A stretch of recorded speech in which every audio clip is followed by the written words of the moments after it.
नमस्कार।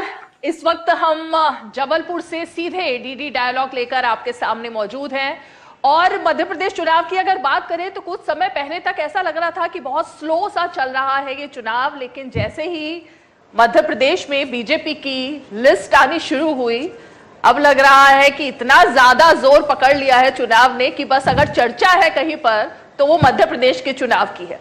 और इस वक्त जो बेहद ही खास मेहमान हमारे साथ मौजूद है, उनका परिचय अगर कराना हो तो मुझे लगता है कि मां नर्मदा के तट पर, क्योंकि हम यहाँ जबलपुर में मौजूद हैं और मां नर्मदा के साथ हर मध्य प्रदेश वासी के, राज्य के लोगों का क्या जुड़ाव है वो किसी से छुपा हुआ नहीं है।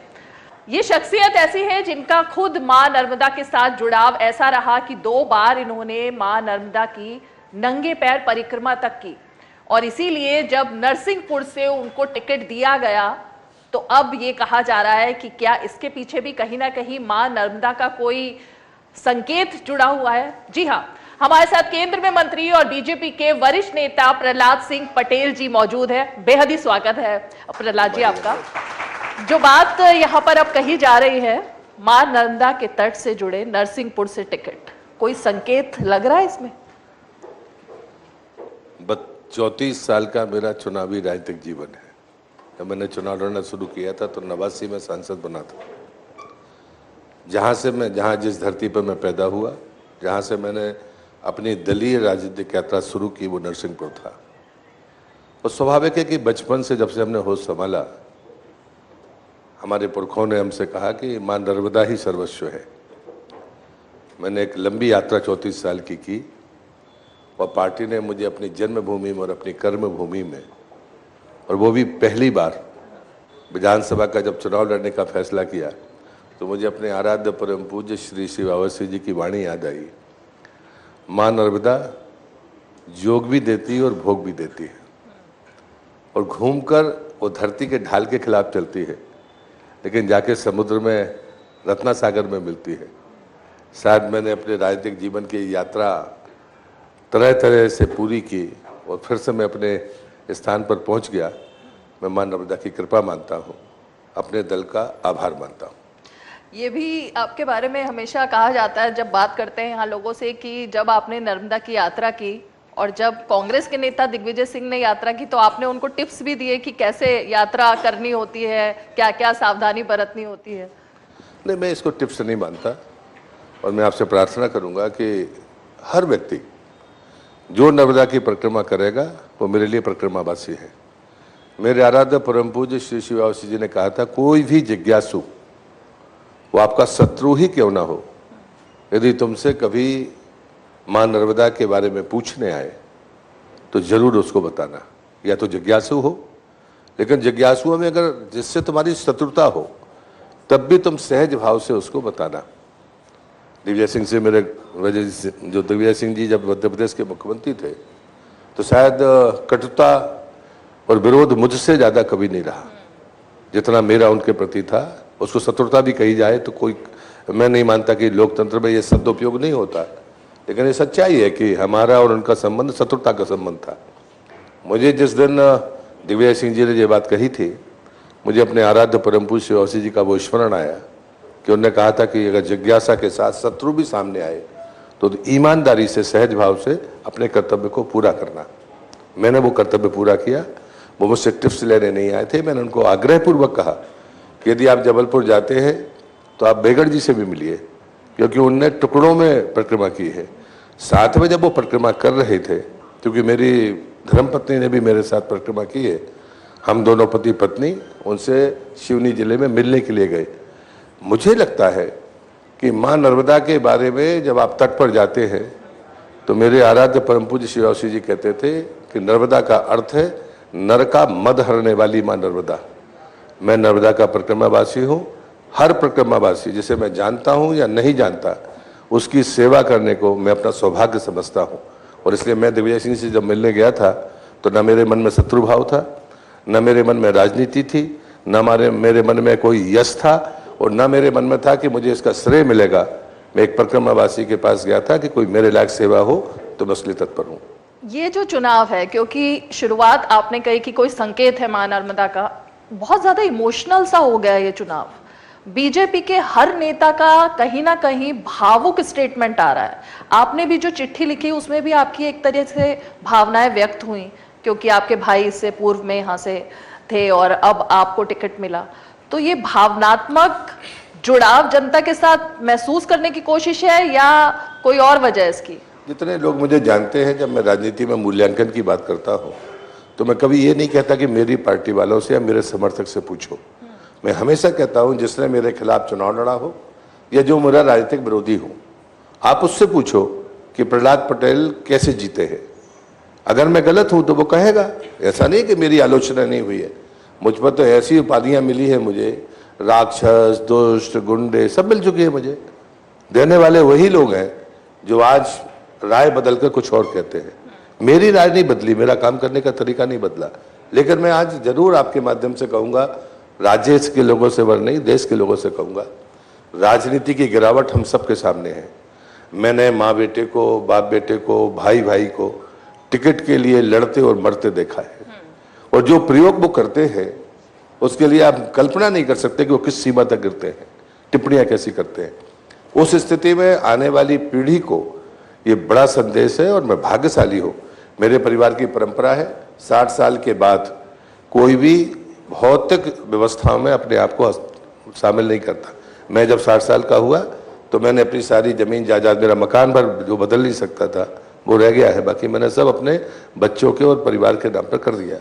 मुझे लगता है लेकिन मेरे भाई ने मुझसे एक कदम आगे, वो अभी 60 वर्ष के नहीं हुए हैं, लेकिन उनने अपनी कर्मभूमि मुझे सौंपी है। ऐसा नहीं था कि उनको टिकट नहीं मिल रहा था, और इतनी जिद के साथ वो मुझे नरसिंहपुर लेकर गए।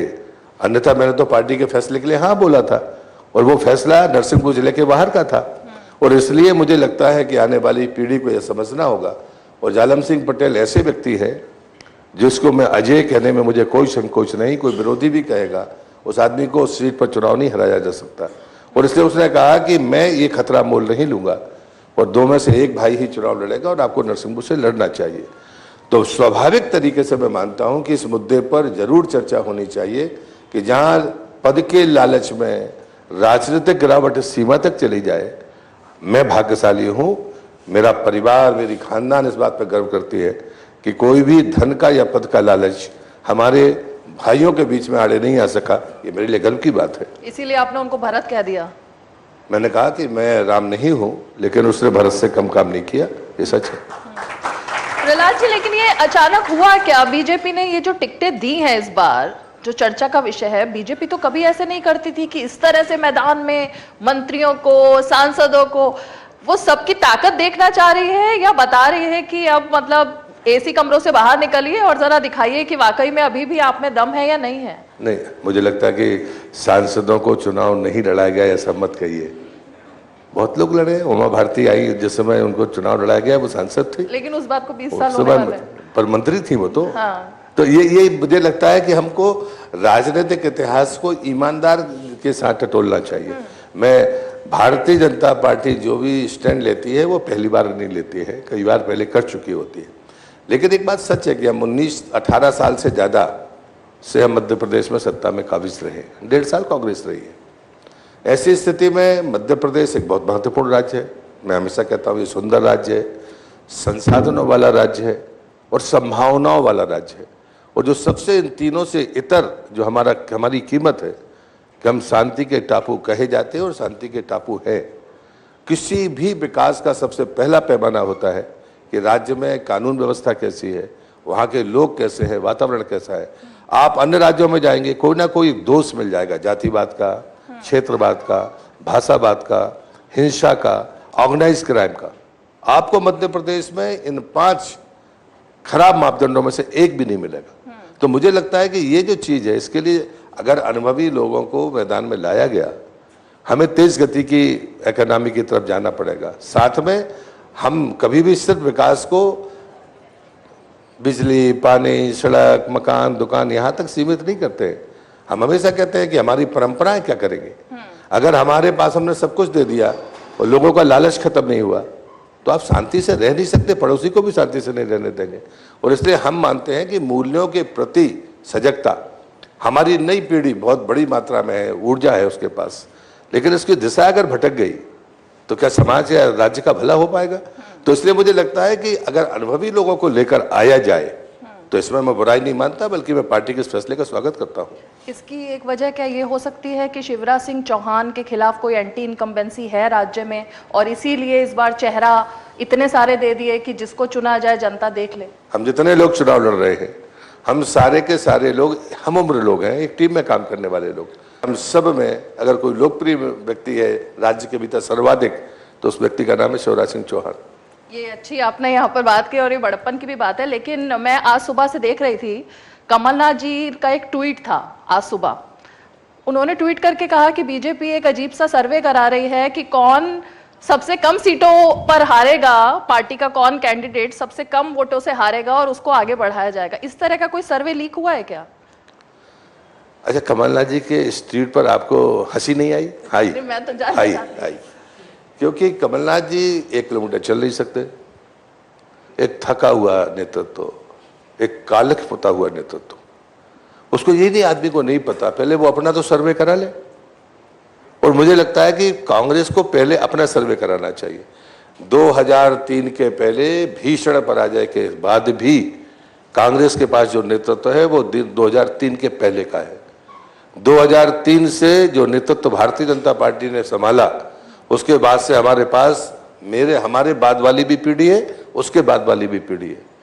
नीति हमारी स्पष्ट है, कोई समझौता नहीं, आतंकवाद से समझौता नहीं, परिवारवाद से समझौता नहीं। और मैं मानता हूं कि जो परिवारवाद की बातें करते थे, मेरे भाई के फैसले के बाद उनको विचार करना पड़ेगा कि परिवारवाद होता क्या है और परिवारवाद के दुष्परिणाम क्या होते हैं। तीसरी बात होती है कि हम जो तरीका अपनाते हैं कि शासकीय धन को अपना बना लो या अपने चहेतों को बांट दो, ये चीजें चल नहीं पाएंगी। इसलिए सर्वे उनको ये कराना चाहिए कि भ्रष्टाचार पर आपके बारे में इस मध्य प्रदेश के लोगों की राय क्या है। बेमनस की राजनीति के लिए कमलनाथ जी आपके बारे में लोगों की राय क्या है। आपके पास में नेतृत्व तो नहीं है, फिर भी आप चुनाव लड़ने का दम्भ भर रहे हैं, इसके पीछे जरा सर्वे करा लीजिए। और चौथी जो सबसे महत्वपूर्ण बात है भारतीय जनता पार्टी की, कि मेरा कार्यकर्ता चुनावी कार्यकर्ता है, संगठन का कार्यकर्ता है, ये कांग्रेस का कार्यकर्ता भी है। लेकिन जो तीसरी बात है वो कांग्रेस को इस जन्म में अभी आ नहीं सकती। हमारे कार्यकर्ता से अगर पूछेंगे तो वो पहले कहेगा कि राम मंदिर बनेगा कि नहीं, पहले ये बताइए। धारा 370 अलग होगी कि नहीं, पहले ये बताइए। पाक अधिकृत कश्मीर भारत में आएगा कि नहीं आएगा, ये बताइए। वो एजेंडे पर बात करेगा। और इसलिए मुझे लगता है कि वो कम पढ़ा लिखा होगा, लेकिन उसकी सामर्थ्य लगे। इसलिए कमलनाथ जी के जो स्टैंड, पहले तो बहुत परेशान थे, जब हमारी सूची पहली निकली कांग्रेस चुप, उसको समझ नहीं आया कि 3 महीने से ज्यादा पहले कैंडिडेट घोषित कर दिए, ऐसा तो कभी चुनाव में होता नहीं। फिर जब दूसरी आई तो बौखला गया क्योंकि हम लोगों के नाम थे। अब तीसरी आने वाली है तो ये ट्वीट तो करना ही भूल जाएंगे, ये बात आप मानकर चलिए। कांग्रेस के पास नेतृत्व नहीं है। नहीं, लेकिन इसके पीछे के जो आप तीसरी सूची की बात कर रहे हैं, अभी तो ये भी सस्पेंस है शिवराज जी का नाम उसमें होगा या नहीं, क्योंकि वो तो जनता से पूछ रहे हैं। और इसको लेकर के भी कांग्रेस लगातार बात कर रही है कि क्यों उनको पूछना पड़ रहा है कि क्या मैं चुनाव लड़ूं या ना लड़ूं, बताइए। तो सीएम को अगर ये पूछना पड़ रहा है, इसकी क्या वजह है? मतलब कमलनाथ तो हिम्मत जुटा नहीं पा रहा है कि वो पूछ पाए जनता से। ये भाजपा ही कर सकती है कि हम 5 साल सरकार में रहते हैं और जनता के बीच जाते हैं कि आशीर्वाद लेने आए हैं। कांग्रेस सरकार में रहने के बाद जनता के बीच में जाएंगे तो कुर्ते फटते हैं उनके, या तो कार्यकर्ता फाड़ता है या जनता फाड़ती है। और मैं कमलनाथ से मैंने प्रश्न पूछा था, उसका तो जवाब उन्होंने दिया नहीं।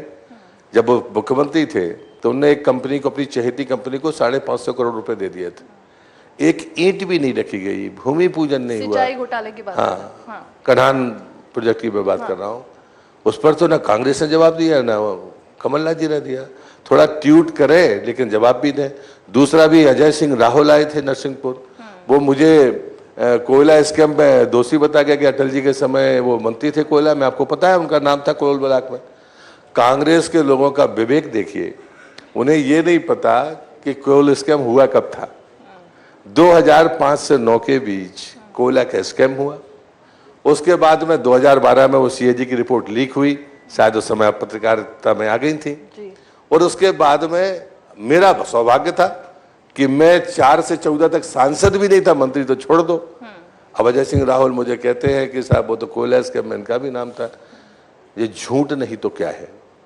ऐसे लोगों पर कार्रवाई क्यों नहीं होनी चाहिए? तो मुझे लगता है कांग्रेस सोच कर भी नहीं बोल रहे, उसको यही समझ नहीं आ रहा कि उसको क्या बोलना चाहिए, क्या नहीं बोलना चाहिए। मेरे भाई ने नोटिस दिया है, अगर वो माफी नहीं मांगेंगे तो उन पर मानहानि का दावा होगा। राजनीति में ये छल प्रपंच की राजनीति कांग्रेस करती रही है, लेकिन ऐसे सरासर सफेद झूठ बोलने की राजनीति करे, इससे ज्यादा निंदा कुछ हो नहीं सकती। प्रहलाद जी, क्योंकि आपने ये बात कही माफी मांगने वाली, तो एक ये भ्रष्टाचार, ये मुद्दा आप उनके खिलाफ उठा रहे हैं और वो लोग आप लोगों के खिलाफ उठा रहे हैं। लगातार एक लिस्ट जारी की जा रही है कि जिस तरह कर्नाटक में 40% कमीशन का मुद्दा था, उसी तरह से मध्य प्रदेश में भी होता रहा है। इसका जवाब बीजेपी कैसे देगी? मुझे लगता है कि कोई उदाहरण बताएं, जैसे मैंने नाम लेके कहा, उनकी हिम्मत है तो वो आरोप लगाए हमारे नेता पर, किसी पर, मुझ पर लगा दें। मैं तो कोयला मंत्री भी रहा हूं, अभी भी 4.5 साल से मंत्री हूं। कोई उदाहरण तो देना पड़ेगा, साक्ष्य तो देने पड़ेंगे। मैंने तो कहा ना आपसे, नाम बताया, मैं कंपनी का नाम लेने तैयार हूं। तो मुझे लगता है कि ये चीजें महत्वपूर्ण नहीं है, क्योंकि मैं संसदीय परंपरा का पालन करने वाला व्यक्ति हूं कि जिसको जवाब देने का अधिकार ना हो उसका नाम नहीं लेना चाहिए। मैंने कंपनी का नाम लेने के लिए तैयार हूं, मुझे कोई दिक्कत नहीं। तो ये आरोप लगाने के पहले आप तथ्य तो लेकर आइए। जब भी मैंने कोई भ्रष्टाचार का मामला उठाया तो तथ्य के लिए उठाया, खाली लोकेशना के लिए नहीं उठाया कि मुझे इसकी तारीफ मिल जाएगी। नहीं, आपको भ्रष्टाचार के खिलाफ लड़ना है तो लड़ाई में ईमानदारी के साथ आपको लड़ाई लड़नी पड़ेगी। भ्रष्टाचार नासूर है इस देश के लिए, आने वाली पीढ़ी के लिए। आप नौजवान की मेघा को कैसे कम कर सकते हैं? और इसलिए कांग्रेस इस मामले में गुनहगार है, ये मैं जिम्मेदारी से कहूंगा। प्रहलाद जी, दो मुद्दे जो इस वक्त देश में भी चल रहे हैं और राज्य में भी चल रहे हैं। एक है जातिगत जनगणना का। कांग्रेस ने, आम आदमी पार्टी, सभी लोग कह रहे हैं कि मध्य प्रदेश में भी ये मुद्दा हमारे लिए सबसे महत्वपूर्ण मुद्दा है और इसी को आगे बढ़ाएंगे। ओबीसी को लेकर जो बात की जा रही है, आपकी पार्टी की भी, उमा भारती जिनका आपने जिक्र किया, उन्होंने भी महिला आरक्षण में ओबीसी महिलाओं की बात की। आपको लगता है कि राज्य में ये मुद्दा कहीं ना कहीं कांग्रेस इसको लुभाने की कोशिश करेगी? मैं बड़ी जिम्मेदारी के साथ ही बात करता हूं। मैं 89 में सांसद बना था, मेरी उम्र 28.5 साल थी। 91 में दूरदर्शन का आखिरी जो इंटरव्यू था वो प्रहलाद पटेल का था। ये तो रिकॉर्डेड बात है, आप दूरदर्शन में जी, आखिरी जो इंटरव्यू था मेरा था। उसके बाद सरकार गिर गई और वो 27 मिनट की जगह 32 मिनट का इंटरव्यू था। ये भी मैं बात कोट कर रहा हूँ। मंडल कमीशन की आंधी थी और मैं पिछड़ी जाति से आता हूँ। मैंने तब कहा था, तब मैं नौजवान था, यहाँ जो बच्चे बैठे हैं, बच्चियां बैठी हैं, इनकी उम्र भी कम बेश उसके आसपास होगी। हमें भविष्य के बारे में ईमानदार होना चाहिए, संकल्पवान होना चाहिए कि समाज बिखरना नहीं चाहिए, टूटना नहीं चाहिए। और मैंने कहा था नौजवान होने के बावजूद कि मेरी जाति पिछड़ी है, मैं पिछड़ा नहीं हूं। तब मेरी शादी नहीं हुई थी, हमने उस समय पार्टी का काम करने का फैसला किया था। मैंने कहा था अगर मेरे बच्चे हुए या परिजनों को, मैं उसका लाभ नहीं लेने दूंगा। मेरे बच्चे पढ़ लिख कर नौकरी की तरफ चले गए, मैंने पिछड़ों का सर्टिफिकेट नहीं लिया। क्रीमी लेयर की बात 96 में आई। ये बात मैं इसलिए कह रहा हूं, आज जो लोग कर रहे हैं उनकी नीयत पर शंका है। महिला आरक्षण बिल मजबूरी में पास हुआ है, कांग्रेस उससे भाग नहीं सकती थी, इसलिए वोट दिया है। नहीं तो सद्य अटल बिहारी वाजपेयी की सरकार 3 बार लेकर आई थी, आपने उसको पारित नहीं होने दिया। और इसलिए मुझे लगता है कि इस बात को ढांकने के लिए ये बवंडर खड़ा किया जा रहा है। आप समाज को बांटने के लिए करना चाहते हैं। और मैं पिछड़े वर्ग का व्यक्ति हूं और मैं कह रहा हूं, पिछड़े वर्ग के बच्चे और बच्चियों की मेघा में कोई कमी नहीं। और उसका उदाहरण अगर देखना है, मैंने एप्टीट्यूड टेस्ट को लेकर विरोध किया था, आप उस समय दिल्ली में थी। मैंने कहा था कि पिछड़े वर्ग के जो बच्चे हैं वो मेधावी हैं, लेकिन एप्टीट्यूड के मामले में उनमें थोड़ी बहुत कमी होती है। हम मेघा में कम नहीं है, हमारे अवसर कम है हमारे सामने। और उसके बाद उसी का परिणाम था कि यूपीएससी की लिस्ट देखिए आप, कट ऑफ जनरल की लिस्ट में कम नंबर पर कट ऑफ है और पिछड़ों की लिस्ट में ऊपर है। तो मुझे लगता है कि हमें कहीं ना कहीं अवसर के बारे में सोचना चाहिए, लेकिन उसके दोनों पक्ष है। मेरे पास जो बच्चे मिलने आते हैं, मैं उनसे कहता हूं यदि आप कॉन्फिडेंट है तो आपको जनरल कैटेगरी में जाना चाहिए, और जनरल कैटेगरी में आप अपना नंबर लगाइए, फिर आप बैकवर्ड का सर्टिफिकेट लगाओगे तो आपको उसमें जाना पड़ेगा। आज जो आरक्षण की व्यवस्था है वो एससी, एसटी और जनरल की है। आपके पास में पिछड़ों को विधान परिषद में और लोकसभा में अभी तक आरक्षण नहीं है, नौकरी में है। मंडल कमीशन के बाद नौकरी में आरक्षण है, लेकिन विधानमंडल में या पार्लियामेंट में तो नहीं है। तो जब तक आप वहां आरक्षण लेकर नहीं आएंगे तब तक महिला आरक्षण कैसे हो सकता है? अब उसके बाद आपने उसको ढांकने के लिए एक नई समस्या पैदा कर दी कि साहब जाति जनगणना कर लीजिए। किसको नहीं पता गांव में कि किस जाति के लोग कितने लोग हैं? अगर जाति के आधार पर उनको अपना हक चाहिए रहता है तो वो ले लेते हैं। लेकिन इसके लिए लड़ाने की जरूरत है। चुनाव जीतने के लिए हम किसी भी सीमा तक करेंगे, ये आरोप है मेरा कांग्रेस उनके सहयोगी दलों पर। प्रहलाद जी, ये सवाल मैंने इसलिए भी पूछा क्योंकि बीजेपी ही एक ऐसी पार्टी है, अगर ओबीसी की बात करें तो उमा भारती हो, शिवराज सिंह चौहान हो या प्रहलाद सिंह पटेल, सभी लोगों को आगे बढ़ाने में बीजेपी ने काम किया। लेकिन कांग्रेस पार्टी ने जो सीएम दिए वो एक अलग वर्ग से रहे। तो आपको लगता है कि ये सिर्फ चुनावी शिगुफा है राहुल गांधी या कांग्रेस की तरफ से? मोदी सरकार के और भारतीय जनता पार्टी के राष्ट्रवादी फैसलों को ढांकने की कोशिश है इस धुंध में।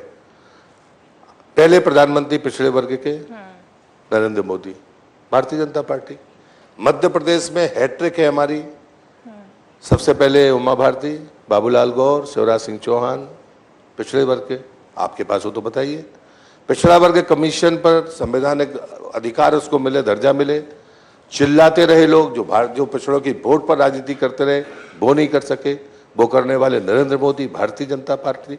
मुझे लगता है कि जितने भी विधायक आज हैं उसमें एक 32% भारतीय जनता पार्टी के पिछड़े विधायक हैं। किसी के पास हो तो वो बताए। 27% सांसद हैं हमारे पास।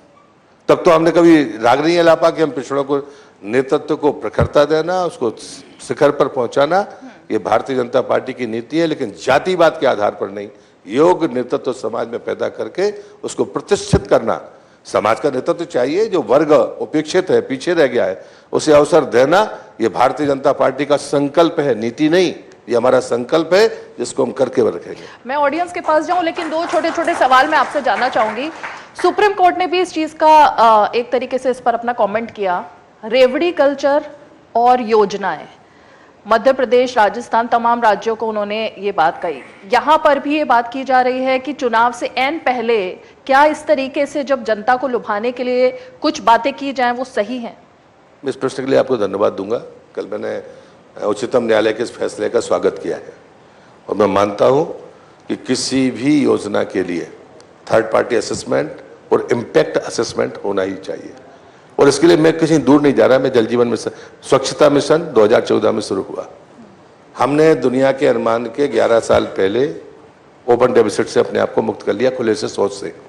सबको लगा कि काम खत्म हो गया। प्रधानमंत्री ने कहा ये पहली सीढ़ी है, ODF प्लस की तरफ हम आगे जाएंगे, कचरा प्रबंधन की तरफ आगे जाएंगे।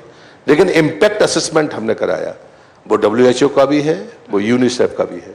WHO ने कहा कि जो आपने किया है ये तो कमाल की बात है और इससे लगभग 4 लाख मौतें आपने डायरिया से रोकी।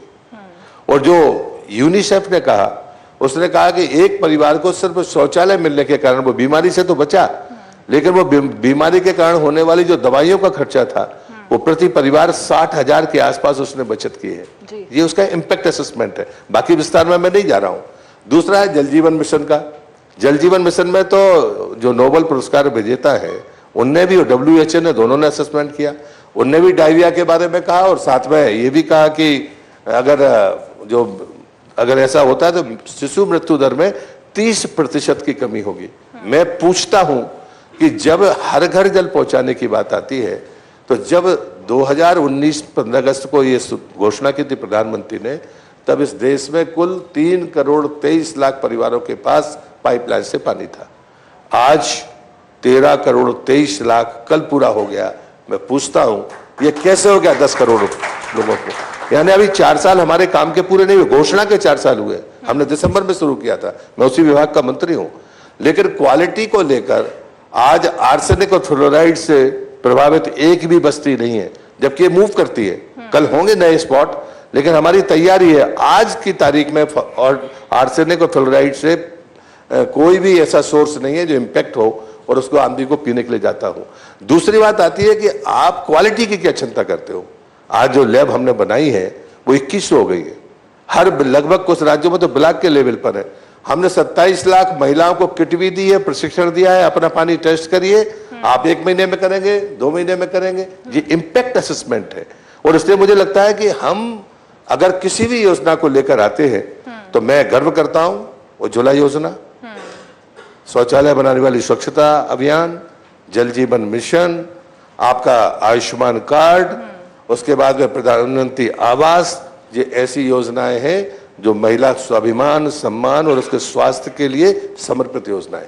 ठीक है, मैं जरा ऑडियंस के पास जाना चाहूंगी कुछ सवालों के लिए। नमस्कार। पहला दादा, मैं आपको बहुत फॉलो करता हूँ सर। जैसे 35 साल आपने राजनीति के पिछले किए और आज की राजनीति में जो निम्न स्तर आ गया, गाली गलौज, अभद्रता की भाषा, ये कांग्रेस ऐसे क्यों करती? जैसे चुनाव आती है, ट्वीट करना, गाली देना, फिर उसको अलग तरीके से आपके ऊपर थोप देना कि बीजेपी करवाती है, ऐसा क्यों होता है? मैं आपको बधाई देता हूँ इस प्रश्न के लिए, और मैं इस बात में मुझे कोई भ्रम नहीं कि हमारे आने वाली पीढ़ी हमसे ज़्यादा सजग है। उसके पास में जो सूचनाएं हैं हमसे जल्दी पहुंच रही। हम तो पुस्तक ढूंढते थे लाइब्रेरी में, तब हमको रेफरेंस मिलते थे, तब जाकर हम पार्लियामेंट में भाषण करते थे। आपने अभी इतने में गूगल लगाया होगा और चीज़ें इकट्ठी कर ली होंगी और हमसे प्रश्न पूछोगे और हमें तैयार होना है। ये फ़र्क है और ये पीढ़ी का फ़र्क है। आने वाले समय में और तेज गति के साथ अब आगे बढ़ेंगे। लेकिन एक बात मैं आपको धन्यवाद देते हुए कहूँगा कि लोकतांत्रिक मूल्यों के लिए जीने के लिए चरित्र चाहिए। अगर शब्दकोश में अच्छे शब्द है तो अटल बिहारी वाजपेयी जी ने कहा था कि अगर विरोध विनोद के साथ हो तो वो प्रहार भी करता है और सुधार भी करता है। लेकिन अगर आपके पास में शब्द ही ना हो तो आप शत्रुता और कटुता पैदा करेंगे, विभाजन पैदा करेंगे, असर पैदा नहीं करेंगे। विरोध का ये मतलब नहीं होता कि हम शत्रु और एक दूसरे के दुश्मन की तरह बर्ताव करें। हम सरकार को कटघरे में खड़ा करके देश की दिशा को और मजबूत कर सकते हैं। और उसका उदाहरण है जिनका आपने नाम लिया, सर अटल बिहारी वाजपेयी का। ये देश का इतिहास और दुनिया के राजनीतिक तंत्र कभी भूल नहीं सकता कि नेता प्रतिपक्ष होते हुए देश में जब कोई संकट आता है कि यूएन में जाकर भाषण करना है तो अटल बिहारी वाजपेयी प्रतिनिधि मंडल के नेतृत्व करते हुए देश की तरफ से जाते हैं और वहां पर पूछा जाता है उनसे, वो बाकी देश के लोग पूछते हैं कि आप तो विरोध के वाले हैं। बोले मैं भारत का नेतृत्व करने आया हूं, पार्टी का नेतृत्व करने नहीं आया। ये जो मूल्य है, ये मूल्य तपस्या से मिलते हैं, चरित्र से मिलते हैं, हमारे बड़े मन से मिलते हैं। और हमारे मनीषियों ने कहा है, अगर आप किसी, जैसे राजा के बारे में बहुत रंग की आलोचनाएं भी होती, लोग होते राजा मतलब, पर राज पर गद्दी पर बैठने वाला या जनप्रतिनिधि बनने वाले व्यक्ति के मन में समरसता होनी चाहिए। उसके मन में कटुता का भाव नहीं होना। कभी उसको 5 सितारा होटल में रहने का मौका मिलेगा, कभी जमीन में सोने का मौका मिलेगा। जो लोकतंत्र की ताकत है वो यही है। बाकी लोगों को लगेगा कि नहीं साहब हम तो स्टेटस वाले लोग हैं, हमको इससे नीचे नहीं जाना। जनप्रतिनिधि के मन में दिखाने के लिए नहीं, दिल के भीतर अगर ये बात है तो मैं दावे से करता हूं उसकी भाषा कभी अमर्यादित नहीं हो सकती। मैं अटल बिहारी वाजपेयी के प्रशिक्षित कार्यकर्ता हूं। मैं अपने संसदीय जीवन में गर्व के साथ कहता हूं, मैं आज तक बैल भी नहीं गया, इतने लंबे समय संसद में रहा हूं। मैंने अपनी सीट के अलावा किसी ने हमको दूसरी जगह बैठे नहीं देखा होगा, कभी किसी ने हल्की भाषा उपयोग करते हुए नहीं देखा होगा। बहुत भगवान ने शब्दकोश दिया है जिसके आधार पर लोगों को कटघरे में खड़ा किया जा सकता है और जवाब दिए जा सकते हैं। मैं धन्यवाद देता हूँ। प्रहलाद जी, आपको बहुत बहुत शुभकामनाएं। और जिस बात से हमने शुरू किया था, अंत भी मैं उसी सवाल के साथ करूंगी कि मां नर्मदा का संकेत क्या कुछ ऐसा है कि अगला मुख्यमंत्री अगर बीजेपी से हो तो वो यहीं से हो? भारतीय जनता पार्टी में अटकलबाजियों से राजनीति नहीं होती, पर दूसरा पक्ष भी है कि एक सामान्य कार्यकर्ता देश का प्रधानमंत्री भी बन सकता है और मुख्यमंत्री भी बन सकता है। ये फैसला पार्टी करती है। मुझे लगता है कि सद्भावनाएं, शुभकामनाएं, आलोचनाएं, समालोचनाएं, शंकाएं, कुशंकाएं, ये सब समाज के लिए छोड़ा जाता है और खासकर पत्रकारों के लिए। मूल्यांकन वो करेंगे, जैसे हमसे पूछा गया था, मूल्यांकन करने का मेरा काम नहीं है, मेरा काम है कर्म करना। और जो ड्यूटी मिली है उस पर मैं गौरवान्वित हूँ और आगे की यात्रा की तरफ आगे बढ़ रहा हूँ। बहुत बहुत शुक्रिया प्रहलाद जी इस बेबाक बातचीत के लिए।